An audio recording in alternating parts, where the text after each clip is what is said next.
So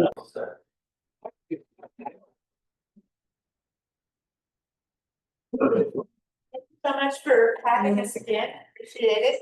I'll try to stay away from Magic Dragon Trails, which was an initiative of the Community Foundation of the Lake. It was an economic development. And just one quick thing, we will be doing bike camp June 16th through the 20th. So if you know any little kids, having grandkids, nieces, nephews that don't know how to ride a bike or want to learn more about mountain biking, there'll be a post on Facebook and kids can sign up. We use balance bikes to get them started. We usually have a great success rate with that. I think run it for 2 years now. We've had about 38 kids, and about 2/3 of them in the week are pedaling by the end of the week. So good success rate with balance bikes.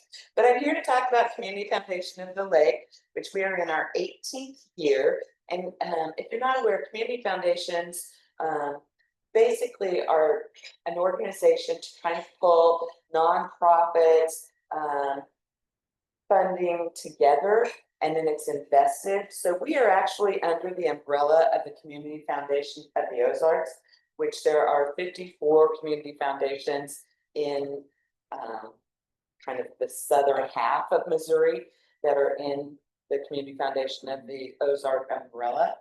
And so then all of the money and funds that we have are all invested together. So you get a larger pot of investment and a lot more interest dollars. There is a financial advisory board that works on the investment process. Currently, the Community Foundation of the Lake, we have 45 different funds under us, and we have just over $4 million in those funds. We given out from those funds a little over $3 million. We have a variety of different funds that can be established. You can have donor advised funds, and I'm going to use Jan's sister as an example, Jane Martin with Scott's Concrete. She and Scotty, kind of at the inception of the Community Foundation, decided that they were going to set up a gifting fund. And it's a great way for businesses to handle their community giving. Probably all well know, Scott Concrete is very generous in the community. And so they have a fund that they set up and they love it. Number one, you've got Scotty and Jane, and they maybe don't always talk to each other when people come in and ask them for donations. So Jane might be handing out money and Scotty's handing out money. This way, they can keep track of what they've each given to, and all Jane has to do or Scotty has to do is either call down to Community Foundation of the Ozarks or to send an email and say, hey, donate $100 here or $500 here. They can go in at any time and look to see how much they've given, and they can also quarterly, they get a statement telling them how much they have spent out of their fund. So if they want to go in and put more money in there, Jane, I know a lot of times we'll look to see in her books, you know, where she's at with her giving, and she may add some more money to it. But it's just, she loves it because it's a very easy way for them to keep track of their philanthropy and charitable giving. So that's one type of fund. And that could be a business that can do that, or it can be a private family. We have several private families that have set up funds, and that's how they handle their charitable giving. We also have scholarship funds. We have fiscal sponsorships. And I want to talk a little bit about fiscal sponsorships because it's not really a new concept, but I think it's something that we in the 3-county area that the Community Foundation of the Lake serves kind of needs to take advantage of. So if there is a community project that an organization or a community wants to start, and they don't maybe have a 501c3 status set up, and this is how we did Magic Dragon Trails, you can set up under the Community Foundation of the Lake a fiscal sponsorship. So let's say Camdenton decided that they wanted to build pickleball courts, and the Camdenton Rotary wanted to start that project. You could set up a fiscal sponsorship under Community Foundation of the Lake. The funds would be invested with the other funds from Community Foundation of the Lake. So you're getting a little bit of interest, but that way you have a project. And we've seen a lot of communities that have done that. Hassville did pickleball courts. And they've added basketball courts. Basketball courts now. There was one community that did, they have a state park in their area. They had it was a big trout community. So they had a fish cleaning station that needed to be completely revamped. And so they set up a fiscal sponsorship and got the money raised and did the revamp of the fish cleaning station. So that's another, and then we have endowment funds. And endowment funds can be set up to last in perpetuity. And that's something that we're working really hard on right now. First of all, if you have an endowment, how much money do you guys think that for every dollar you spend on fundraising at an event type of thing, what do you think your return on investment is there? The average is $3.68.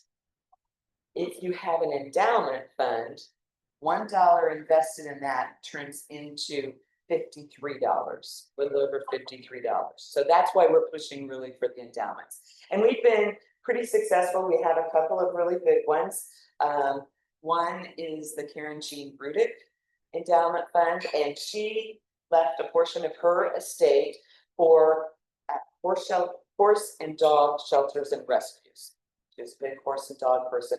We are able to generally grant $34,000 to $40,000 a year to animal shelters in Miller, Camden, and Morgan counties. So you can see the return on investment of that. We also have a couple of other big endowment funds that have been established, and those will go on in perpetuity. So as if you know of people or businesses that maybe you think would be interested, have them get in touch with Jan or I. We would love to talk with them about either setting up donor advised funds or endowment funds. And the endowment funds are really, you know, what we want to focus on this year, because you get such a big return on investment, and we've seen it. We've seen how well it has worked with the Karen Jean Rudick. We have another one, the Karen Overmiller Fund. When she passed away, her husband set up a fund, and it's for women and children. And that was just set up probably 3 or 4 years ago. It generates about $18,000 a year that we ran out to women's and children's nonprofits, whether that's, you know, Kids Harbor, CADV, a variety of different places that money can go. So that's really what a community foundation is. And I think, you know, people hear about CFL and they think, oh, it's kind of a service organization like Rotary or like Lions. But we do have this investment, and that's really where a lot of our funding comes from for our grant rounds. As you can see on the brochure that I handed out, last year we gave out over $135,000 in grants to nonprofits in Camden, Miller, and Morgan County. We generally only have one fundraiser, and that's our champagne campaign, which you also have information on. That is coming up September 27th, and it's going to be at Memory Lane Event Center. We'd love to have any of you attend. We have individual tickets as well as sponsorships. Some of the other things that we do are putting on educational programs for nonprofits. So we did one on a little bit on endowments and generational wealth transfer, which this is kind of an interesting thing we discovered when we were researching for this. How many people in America do you think have wills? What percentage would you say it was of adults? 10%. That's pretty close. Yeah, it's 1 out of 3 adults in the U.S. have a will. 2 out of 3 don't.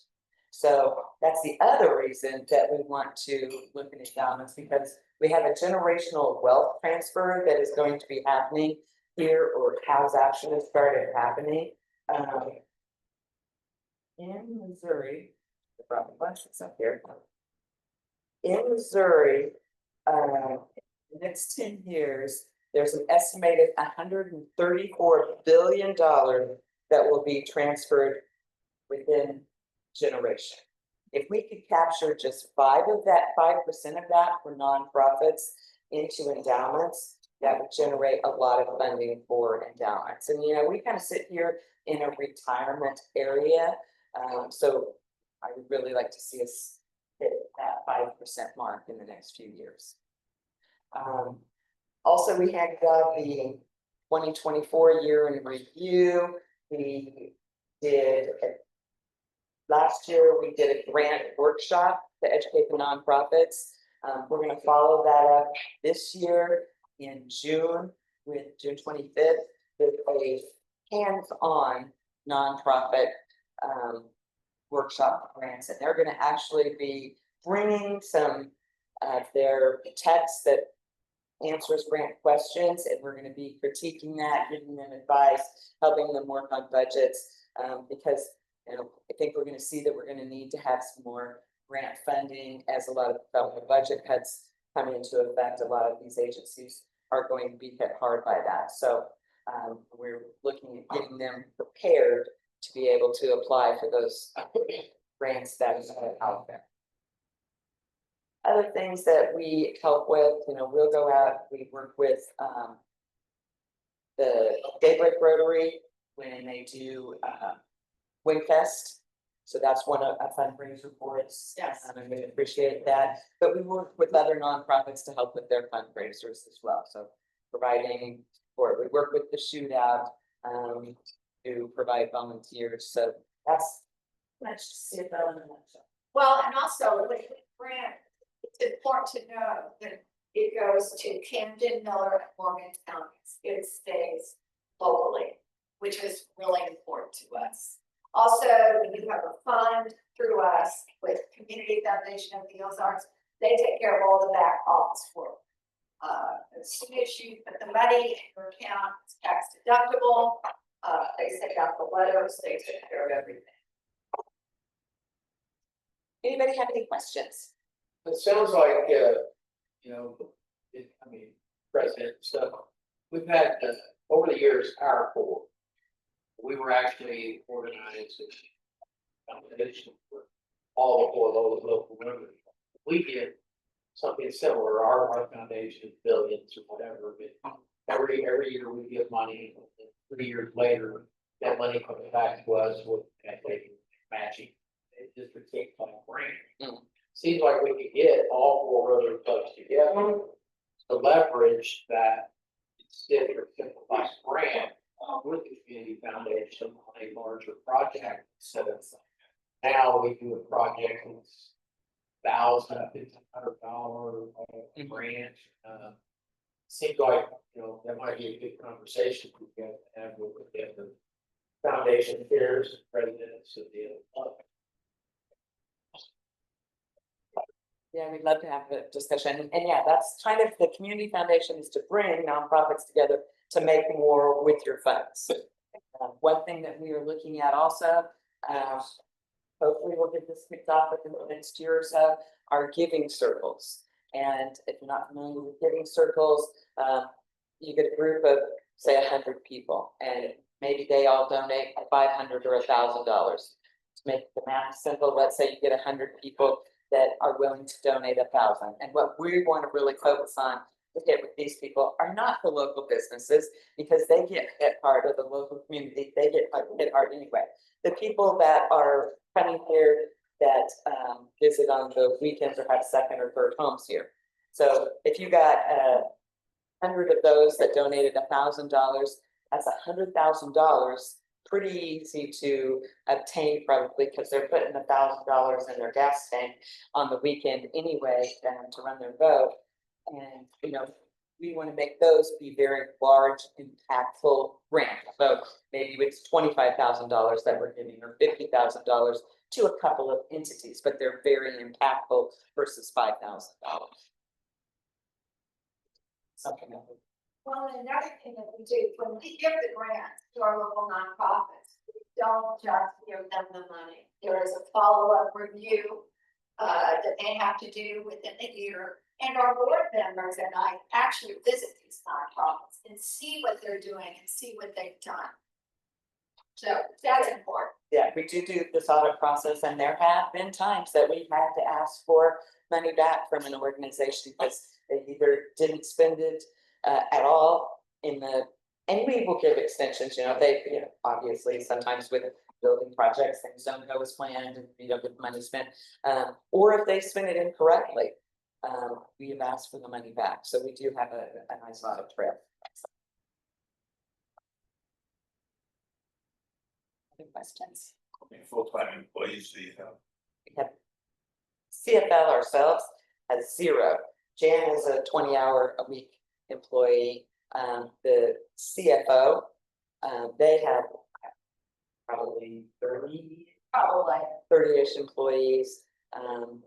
But it's like they have a volunteer board that oversees that, and their financial advisory board that does the investing is all volunteer. They're from a lot of, and they come from around the region on that financial board and on their advisory board. So there's people from St. Louis, Kansas City, Furman, Joplin. So it's all over the region. And the ones that are on the financial planning board, most of those are bankers. Trini Garrett with Central Trust here is a member of that board. So Well, and Trini has brought in several big funds to CFL. She knows what we do. She's a past president. She's also advised on this. What was the ratio split between general and and within CFL ourselves, we probably have about 35% are scholarship funds. We have a lot of scholarship funds underneath this. And then probably about 15% would be endowed funds, and the rest would be like donor advised and funds. about 50? Yeah, and that's really why we want to build that number up, because, you know, and people think, oh, I'm not wealthy, I don't have money to set up an endowment fund. There are different levels that those can start out at, but if you think about it, you're living in a community where housing prices are going up. So if you can set this up, you can do it with a trust, you can start setting it up right now, but you know, your house, your car, your boat, it's just one of those things that you, if you were to leave, and that's the other thing with CFO, we can take any type of property that comes in, cattle, real estate. And Boats. we have people that manage those sales, and then, so your endowment could be, I want to leave 100 head of cattle. It can be appreciated stock, it can be anything, so, it only takes, for an endowed fund, it only takes $25,000 to set that up. So that's not a huge amount when you're looking at an endowment, especially if it's something that's happening upon death. And, you know, I always kind of look at it, my kids probably are not going to miss 5% of the inheritance. So I don't see that as a huge deficit. I could say, you know, I'm going to leave my boat to my kids, and I probably take about 5% of my parents that I'm leaving, and they don't want to mess with it. I'll guarantee you they don't want to mess with it. Well, and we're finding with the endowment fund that we have, these people have passed, but they had a passion for something. The Older Miller Fund, she had a passion to help women and children. The Karen Jean Rudy Fund, she had a passion to help horses and dogs. And this year we've given away to our nonprofits. I'm sorry, I ran out of some of these, so we donated $135,000 already this year to local nonprofits, Cuban, to help Cubans. And then there will be another $40,000 somewhere in there that we will grant out to horse and dog sanctuaries this fall. Okay, that with endowments, how much we can grant depends on what the interest is. So the endowment, we only take 4% a year for the grant. So that's why it can go on in perpetuity. Because, you know, you hope that you're getting at least an 8% return on your investments, and CFO has averaged that over their 50+ year history. So that's fun. 4% is generally going back into the endowment so that it stays active, and 4% is granted out. Well, and I think it's good to know too, Champaign Camping, just September 27th. That might be a flyer also on that. But all the money we raise goes to our human grant. That's really the only, that helping with invest and. Helping with that, Sorry, I'm gonna question. that from central bank and the other things that we do. Unfortunately, that's the same night as our fundraiser. You can't pick a weekend, we have, I know. right, you can't pick a weekend at the lake. We that- tried. Look, we always look at everything, so. Well, we, Yes, that. because we have the sudsy supper and you have the champagne, so. But you know what, that's, the goal of Community Foundation really is for the nonprofits to not have to fundraise, so that Kids Harbor doesn't have to do barbecue bash and CADV doesn't have to do, that they can actually focus on the work that they need to do, and that we can gather people to actually help raise the funds for them that they need, so they don't have to be, I mean, some of these people actually hire a fundraising coordinator, and that's an expense that we would like to see them be able to turn back into serving the community. Well, but the giving circle, excuse me, like the giving circle that you're talking about, we're targeting, as she said, second for homeowners. That money will be able to give grants, maybe $50,000 a piece to like 2 nonprofits and really make an impact. And that it will be the decision of the people in the giving circle, not us, that will decide what goes to. And those are all, we've got quite a few of those giving circles going with other affiliates of CFO, and they've been super successful. Joplin this year will be giving, and granted, it's a bigger community, but not when you really look at the entire lake area, it's not much bigger, but they'll be giving out $200,000 this year, just from giving circles. They meet 3 times a year. They're opening one, and they kind of do a little cocktail hour. They have a second meeting to kind of decide, and they do presentations on like the top 5 that get voted on, and then they have their final awards ceremony. Yes. And then no one gets paid for that. That's, completely free. The giving circle run it. They've been super successful. Go ahead. I'm just curious, I looked at this when we first passed it out and said that you have a live auction, but you always can't struggle with auctions that are big fundraisers. Is this stuff that people donate, or is this like from endowments that like people say, I'm gonna leave you a copy? This is we've always used endowments, I'm sorry, we've always used things that have been donated. Last year, we actually started doing some consignment pieces with trips and autographed sports memorabilia or music memorabilia, but yeah, that's an interesting concept. I know Daybreak Rotary used to always do the car and the raffle tickets and that type of thing. We've never really had anybody step up and say, let me give you a motorcycle, Harley Davidson or something. It's something we can do. It's good for thought art. Yeah. Something like that. We did like the whole, sports room of the thing.